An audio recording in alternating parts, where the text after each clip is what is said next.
Good morning, YouTube. There's been a lot of dumb-looking cars over the years, and I've bought most of them because I'm an idiot. I like ugly cars. But one we covered recently was that weird Russian electric car that's just barely slapped together and looks awful, and how it stacked up to the ugliest cars of all time.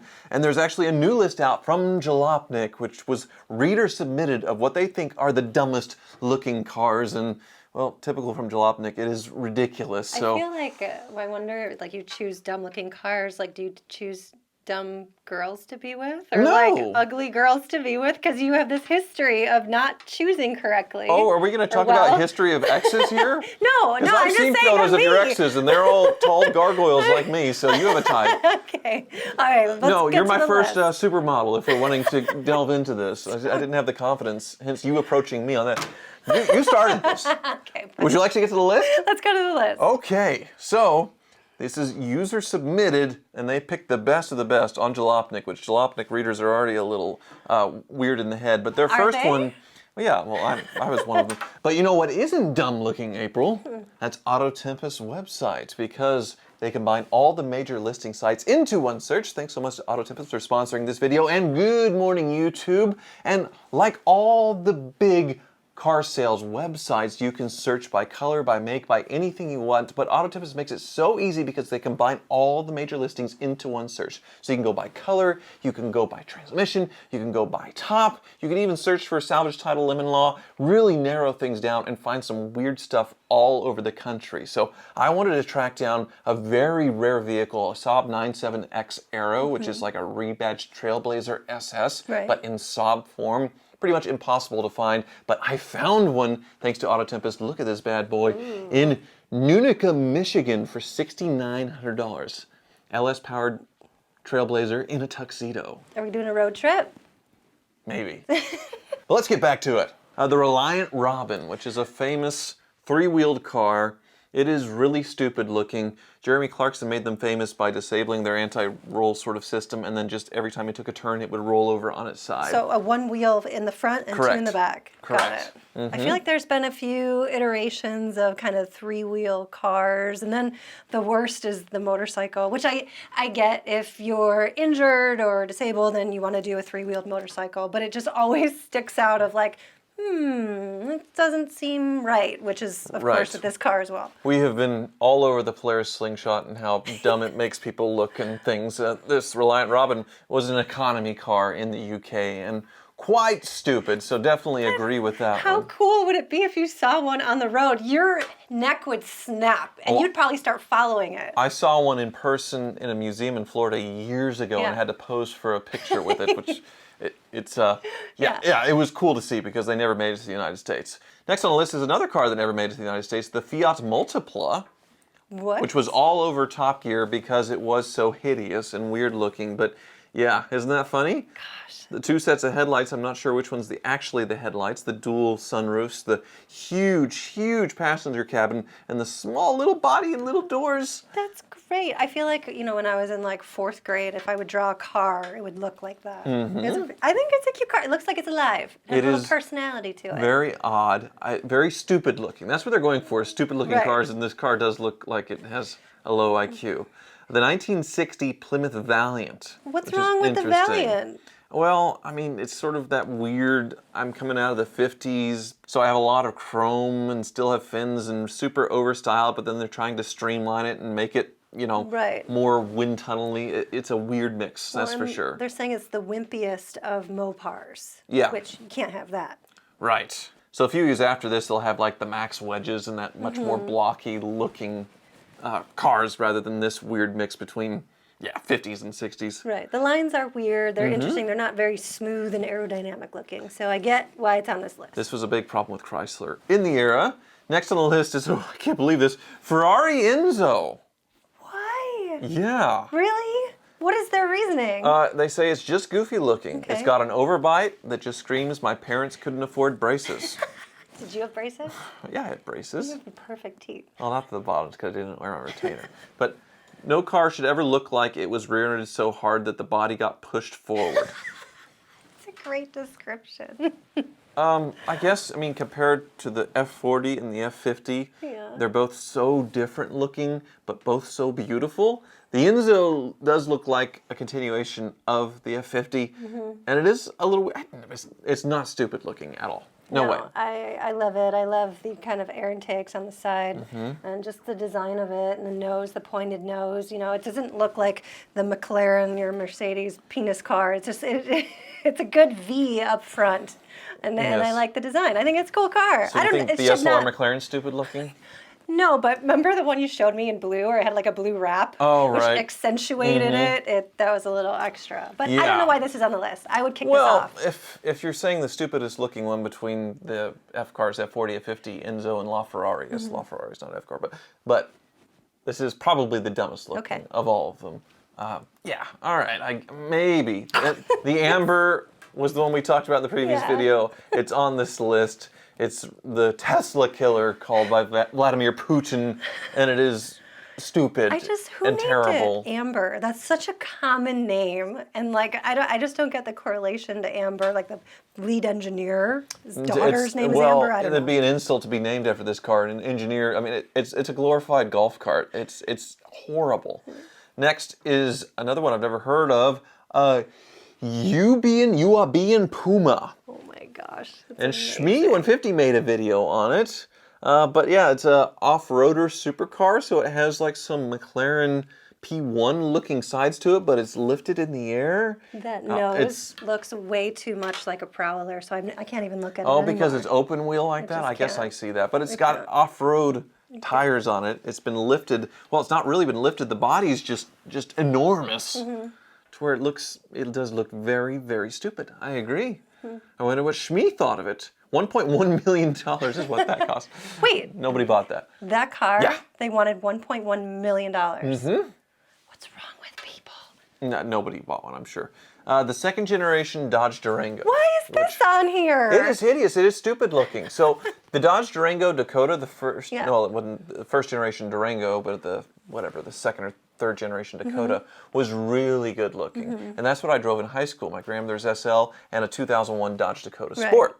Very good looking truck. Very good looking, the Durangos, the RTs. And then when they replaced it with this generation, it was like a travesty.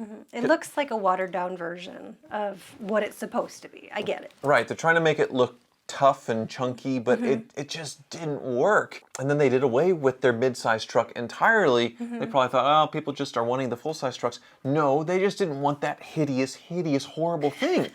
I wouldn't call it hideous, but I feel like it's a crossover, not what you're thinking. It's a crossover of a minivan and an SUV. It's somewhere in the middle. Well, the face, it does have a face. It looks very stupid. So stupid so is the mean. word, yes. You're hurting its I was feelings. so mad. I was so excited for the next generation Dakota, and... Not happening. No. The Amphicar, really stupid looking. Amazing car! Are you crazy? It's kind of stupid looking. Amphicars are awesome. Anyone that sees one has to go check it out. You want to take your picture with it. They are cool cars. Yeah, it was neat first time. It was terrible on the road. It wasn't very fast as a boat. It was useless at everything, but since it did both, it's gone down into the annals of history. That's a word. No, is it? Yes. The annals of dictionary. history? Yes. Are you sure? Yes. Okay. Jake can look it up and see the dictionary definition. I hope it is. I'm putting my money on no. It's not a word. But it is weird. I mean, the fin in the back, it's weird. It does have kind of a dumb-looking face, I suppose. It's amazing. No, this list is a little weak. What do you have next? I told you. The first generation Hyundai Tiburon has a very dumb-looking face, for sure. It has cars that have a face and then they look dumb. It just looks like back when this was new and Hyundai had a row of these, it looked like a photograph from like a sorority mixer, you know? Yeah. Just the headlights that just look like disproportioned and just tiny and weird. And I don't know why they have to have quad headlights. Just clawed into it. Yes. Felix needs to see it. It looks like they try to be futuristic and it didn't hit the mark. Yeah, stupid looking. Next is the Daihatsu Copen, another car that didn't come to the United States. From the back, it kind of looks like the Audi TT. It does. In the front, it's just as swoopy, so you can't tell which way's the front or the back from a distance. It is a very weird, stupid-looking thing, but hey, kind of cool. It's interesting to see, but we've never had them here in the U.S. I would own the heck out of one of those. You totally would. Yeah. Next on the list is a 58 to 60 Dodge truck. This is another Mopar thing. What is this list? I don't get it. That looks cool. Mopar struggled from the late 50s to the early 60s designing some weird things. They kept the fins. They adopted the fins late and then kept going when it fell out of fashion. And they looked weird. And any Mopar of this era just looked weird, and I agree, the trucks. I love the design from the 50s and 60s. It's over the top. They all remind me of those old school diners where there's no minimalistic design. It's just, there's tons of chrome and tons of design for no reason, just to look cool. Yeah, I have to say, I haven't seen one of these in person that I can recall to make a harsher judgment, but you do see a lot of Chevy cameos where they put the fins on it from like the 55 Chevy. They actually took the fiberglass from the Corvette factory and tacked it on the trucks. It was like the first luxury truck, and that actually looks good. But this, just from pictures, I don't think it does. Yeah, next is the Ssangyong Action. You can't say it like that. We're going to get in trouble. I don't know how to pronounce it. It's two S's. Ssangyong Action. Yeah, you can't say it with like an accent. I'm not saying it with an accent. You sound like someone's like, that's The like our great grandpas. Say The like Ssangyong Action. Does that sound better? Well, here it is. Yes. A crossover, very strange looking thing. Bubbly. It looks very bubbly. Yeah, sort of the forward-focused headlights, but then they're round at the bottom. It's very stupid looking. I think it's pretty interesting. Like the headlights, like very angular yet circular at the same time. It's stupid looking. I agree. Very stupid looking. No, I think that's interesting. The headlight is interesting. About as stupid looking as this cat. Here, get down. Oh, no. All right. This one's going to offend you. Yeah. Landau, baby. I can see it. What's wrong with this one? Why is this on the list? Well, they're saying just Landau tops on small cars. It was weird. They said it was kind of ugly and stupid on big cars like your Lincoln that has a Landau top. But on small cars, especially like this Chrysler K car here, it looks really stupid. I mean, I don't know what the point of it is because it's, you know, like the Lincoln, we don't want to park it outside because that vinyl is going to get kind of torn up and eaten up a little bit by the weather. So why are you adding it on there? It's just for design and it looks cool, but it's a little more high maintenance. Yes, like imagine walking around with a massive powder wig on your head because that's what classy people did 200 years ago. That's what a Landau top is. Because they had like lice and diseases, though. So right. they'd shave their heads and wear wigs, right? So. I think it's cool. I think it's interesting. It's just very old school. Like right away, you're like, that's old school. It doesn't work on smaller cars. I agree. The Chevy HHR panel is on this list, which I just sold. So happy. He hasn't paid me yet. Hopefully he's paid by the time this video has come out. But I disagree. I think it's a good-looking car. Whoever bought the HHR, $7,500 thank you so much. You have elevated my life. You know, I'm so happy now. This will be his, I think, third or fourth, he said. Now, he did say this is rounding out his HHR collection because he has a panel and he has an SS, a normal 5-door, but he doesn't have an SS panel. So he's rounding out his collection.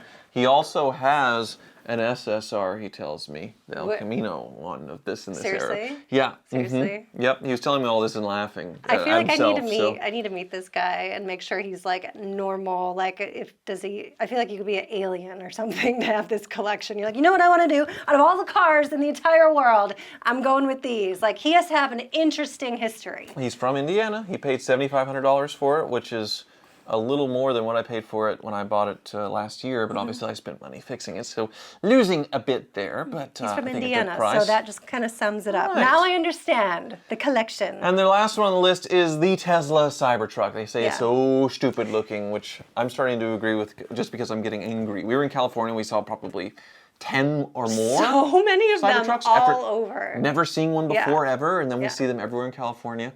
I think they're really cool looking, but I'm going to start calling them stupid looking because Elon still won't send me his. Right. Well, and in person, I just kind of feel like they look a little unfinished. Does that make sense? Where it's just just kind of like, okay, is that it? Like that stainless steel is almost like this primer on it, and it's just not yet. All the bells and whistles haven't been put together. That's the feeling I get from it, which is minimalism, which is modernism, which is what this design is going towards. This is the future. Well, Jalopnik allowing an Enzo Ferrari to be on their list of dumbest looking cars is insane. Right. I was visiting with Doug DeMuro on his podcast, and they said the Porsche 959 is really stupid looking, which I was very surprised by that take as well. You know, it's definitely puffy and weird, but unpopular take, obviously, considering the values of them. But well, they missed two big cars, the SSR and the Prowler. Those need to be on this list. So Jalopnik, next time I'm going to write in. I need a direct line to let them know those are the list toppers. If you have a collection of mostly HHRs, SSRs, and Prowlers, please let us come tour it so April can lose her mind. Thank you so much for watching. That would be amazing.